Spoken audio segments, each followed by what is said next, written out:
मेरी बहुत प्यारी बेटी, मेरी बहू जो है वो याद आती है, जो खून से लथपथ थे। मेरे घर के कातिल के गुस्सा में आज भी है दरिंदगी। अस्सलाम नाज़रीन, जब इंसान के पास पैसा हो और पैसे की ताकत हो, वो इंसान का अकल और आंखें बंद कर देता है। ऐसे में 6 आदमी के ऊपर गाड़ी चढ़ा दौड़ता है और 6 आदमी जान से चले जाते हैं। अब आपको केस परसों नहीं करने दिया गया। सर, ये आप केस पे जा रहे थे तो आपको कैसे हिट किया गया कि केस की आप परसों ना कर पाए? क्या वजह थी, क्यों आपको हिट किया गया है? सर, मैं असल में उस दिन तारीख थी, ये 18 मार्च की बात है। मैं कोर्ट ही जा रहा था, तो जब मैं अपने इलाके से निकला हूँ तो मेरे लेफ़्ट से एक काले कलर की गाड़ी आती है, तो वो मुझे साइड मारती है और लेफ़्ट से, और मैं राइट तरफ गिरता हूँ। मुझे जब होश आती है, ये तकरीबन 12:15 साढ़े 12 बजे के बाद है, तो मुझे पता चला कि मैं जनरल हॉस्पिटल में हूँ और मेरी टांग जो है वो 3 जगह से फ्रैक्चर हो गई। सर, एक चीज बताइएगा कि उस दिन जिस दिन आपके 6 घर के बंदे चले गए, उस दिन बेसिकली हुआ क्या था? ऐसा है जी कि मेरी बेटी की शादी थी, तो माइयों का फंक्शन था। जब ये कहीं दूर से आ रहे, उधर से आ रहे थे, कहीं इन्होंने हमें देखा है कि यहाँ रोड के ऊपर जो ना फैमिली खड़ी है, लड़कियाँ खड़ी हैं, बाकी फैमिली खड़ी है, तो ये कहीं दूर रुक गए। जब वो फैमिली हमें सी ऑफ करके अंदर चले गए हैं, दरवाज़ा वगैरह बंद करके, तो हम कोई 400 फुट के फासले गए होंगे, तो ये पीछे से ये आते हैं गाड़ी में।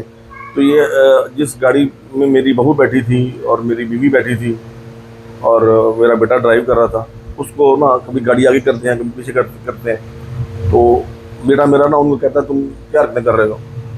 तो वो आगे से बदतमीजी करता है। खैर, वो किस्सा मुख्तसर, वो वहाँ उतरते हैं हम लोग और आपस में तलखी होती है, और हमारे बोलने से कोई 1-2 मोटरसाइकिल वाले, एक गाड़ी वाला भी रुकता है, और जब उनको समझ लगती है कि यार यहाँ लोग इकट्ठे हो रहे हैं, जब ये बात निकलेगी कि लड़की को तंग कर रहे थे, तो वो फिर वहाँ से मैं बेटे से कह रहा हूँ गाड़ी पीछे करो, दफा करो, उनको जाने दो। असल में उस दौरान जो है ना वो तलखी होती है। ये जो लड़का फरहान है जो ड्राइव कर रहा था, तो वो कहता मैं तुम बताता हूँ कि तुम कैसे DHA में गाड़ी चलाते हो, और अमदो शायद इन्होंने इधर से रख के जो ना वो गाड़ी मारी है। तकरीबन 180-90 की स्पीड होगी।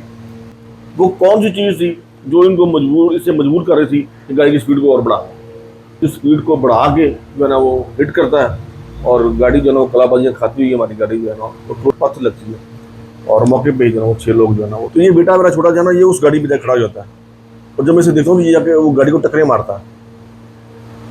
मैंने क्या हुआ है, मैं वाकिफ में जाता हूँ, तो कहता है पापा ये तो वही गाड़ी है जिसका रात को हमारा था पड़ा हुआ था, ये वही गाड़ी है प्रीमियम। हम लोग वहाँ से दौड़ते, हम थाने जाते हैं, हम थाने के फिर कहते हैं हमें बंदा लड़का दिखाएं, क्योंकि ये हमारा जो तकरार हुआ था इन्होंने टारगेट करके गाड़ी मारी। ये तो वही लड़के हैं यही लड़के जो तकरार हुआ था, हमें बंदा नहीं दिखाते। हम वहाँ 2 घंटे लोग सुबह 6 बजे से लेके 10 बजे तक लोग होते हैं, हम लड़का नहीं दिखाते। हम फिर आ जाते हैं। हमने वो पोस्टमार्टम उन्होंने हमारा रोक छोड़ा। अगले दिन 3 बजे तक इन्होंने पोस्टमार्टम नहीं हमारा होना दिया, और हमने फिर कहा कि अगर पोस्टमार्टम ना कराया तो हमने फिरोजपुर रोड बंद कर देना। जब फिरोजपुर रोड बंद करने की हमने कहा, हम लोग चल पड़े, तो फिर जो है ना यहाँ से पुलिस वालों ने कहा कि जी नावल बहुत बड़ा हजूम आ रहा है और फिरोजपुर रोड एक दफ़ा बंद हो गई तो गड़बड़ हो जाएगी। खैर, हमारे पहुंचने से पहले ही फोन आ गया जी, वो पोस्टमार्टम शुरू कर दिया उन्होंने। फिर हम लोग रात को तदफीन के बाद फिर हम गए थाने। हमने कहा हमें लड़का दिखाओ। काफ़ी तू मैं भी होती रही, SHO वहाँ था नहीं, लेकिन उन्होंने हमें लड़का नहीं दिखाया। हम लोग तीसरे दिन 13 तारीख को हम फिर यहाँ से कोई 400-500 लोग ले गए हैं। हमने कहा कि हमें लड़का दिखाओ, नहीं तो हमारा 302 का पर्चा काटो। लिहाजा 13 तारीख को हमने 302 का पर्चा खुद कटवाया है। मोहसिन नकवी साहब मेरे घर में 16 तारीख को आते हैं। ठीक है, लिहाजा नकवी साहब ने 302 का पर्चा नहीं कटवाया। 302 का पर्चा जब हमें वो लड़का नहीं दिखा रहे थे, हमें कंफर्म हो गया कि ये अवॉइड कर रहे हैं, तो लिहाजा गाड़ी भी वही है। फिर हमने कहा कि ये वही गाड़ी रहता, 302 का पर्चा काटो। इन्होंने टारगेट करके गाड़ी मारी। तो ये सिनेरियो है 302 का। ठीक है। अच्छा, मोहसिन नकवी साहब बात कैसे गई और उन्होंने कैसे पता चला? आप मीडिया पे आए हैं क्या?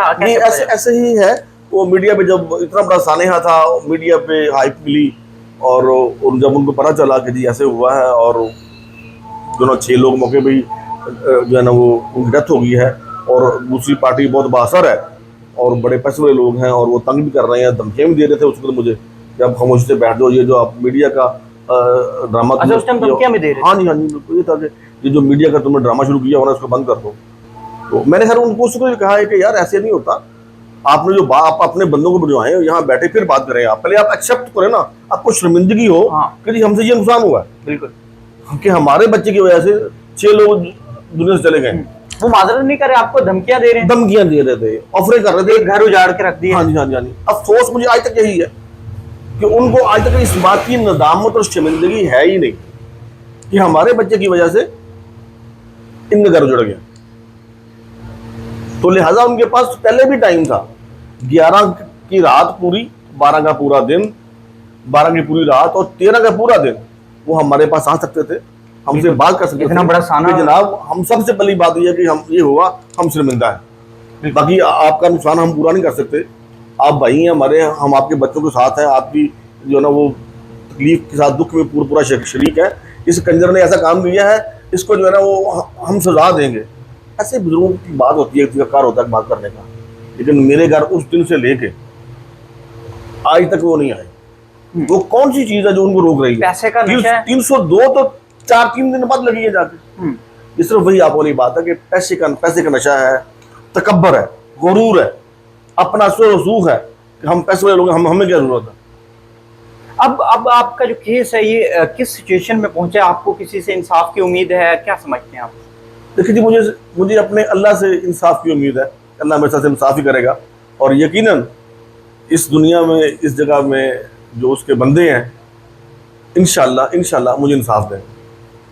सर बताइएगा कि उसको बचाने की कोशिश की जा रही है कि उसकी कोई उम्र कम है, ये क्या हकीकत है इसमें? और ऐसा है कि जो है ना पैसा खर्च किया जा रहा है ज्यादा से ज्यादा। 30 तारीख को जो थी ना जी तारीख, उसमें उन्होंने क्या किया है कि कोई फेक ऑसिफिकेशन टेस्ट रिपोर्ट जमा करवा दी है, जिसके अंदर ये दिखाया गया है कि ये बच्चे की उम्र 14 साल है, जबकि इनका अपना जो बेफाम जमा करवाया है इन्होंने, और जो स्मार्ट कार्ड जमा करवाया है अफनान का, उस बच्चे का, उसके अंदर एक्सीडेंट वाले दिन उसकी 17 साल 2 माह उम्र थी। 17 साल 2 माह उम्र। 2 माह उम्र। और आप क्या कह रहे हैं? और अब ये इन्होंने रिपोर्ट दी कि उसकी 14 साल उम्र अदालत में। अब जब अदालत ने देखा कि जी 14 साल उम्र, उन्होंने कहा जी 14 साल उम्र है, वो क्या सबूत है? इसका बेफाम दे। फिर हमारे वकील ने बेफाम भी जमा कराया और इनका स्मार्ट कार्ड भी जमा कराया। उनको बताया कि जनाब ये फेक है, ये देखिए इनके मुताबिक उम्र आज 17 साल 7 महीने हो गए, 6 माह हो गए केस को, आज इसकी उम्र 17 साल 7-8 महीने है, और ये रिपोर्ट जो बता रहे हैं 14 साल की। फिर जो है ना वो जज साहब को उधार पता चल गया कि ये लोग गलत कर रहे हैं, जाती कर रहे हैं।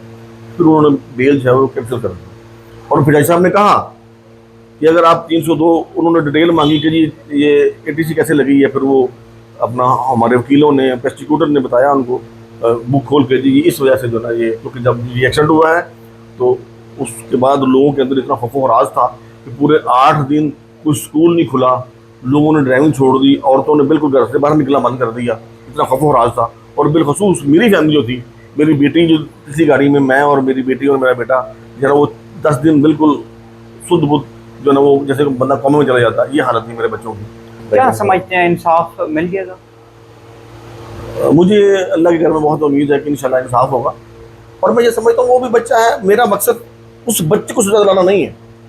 वो जो सोच है ना, वो सोच जो है कि हम पैसे वाले हैं, हम कोई गरीब है उसको रोन दिया जाए, उसकी क्या औकात है? बंदे की क्या औकात है? 2-4 करोड़ रुपए दे दो, जेब में डालो, लोग पर्चा भी नहीं कटवाते।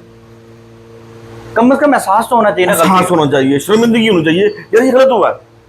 नाज़रीन, पैसे का नशा इतना है कि कोई नदामत नहीं है। 6 बंदे इस जहान दुनिया से फानी हो गए हैं। सिर्फ वो बंदा समझ सकता है जिसके ऊपर से गुजरती है, जिसके घर के होते हैं, जिसके लख्त जिगर होते हैं, जिसके घर के इंसान होते हैं, सिर्फ वो समझ सकता है। वो इन्होंने कुछ शेर लिखे हैं, वो भी आपके सामने रख देते हैं। वो मैं अकेला होता हूँ, बहुत सारी यादें हैं, बच्चों की याद आती है, बीवी की याद आती है, नमाज की याद आती है, मेरी बहुत प्यारी बेटी, मेरी बहू जो है वो याद आती है। तो फिर मैं लफ्जों के अंदर वो जो है ना वो अपने अल्लाह से, उनसे जैसे मैं फील करता हूँ, मेरे सामने खड़े हैं वो, तो मैंने कुछ लफ्ज लिखे हैं, मैं आपको सुनाता हूँ। मेरा घर मेरी जन्नत थी, न जाने किस मोड़ पर आके रुक गई है जिंदगी, इस शहरे विरा में, किसी शहरे विरा में, इस शहरे विरा में एक आतिश फिशा ने मेरा घर जला डाला, एक आतिश फिशा ने मेरा घर जला डाला। ऐ मौला इंसाफ करना इस ये नाचीज अपने से। खुदा से मुखातिब हैं आप? अब मैं खुदा से मुखातिब हूं।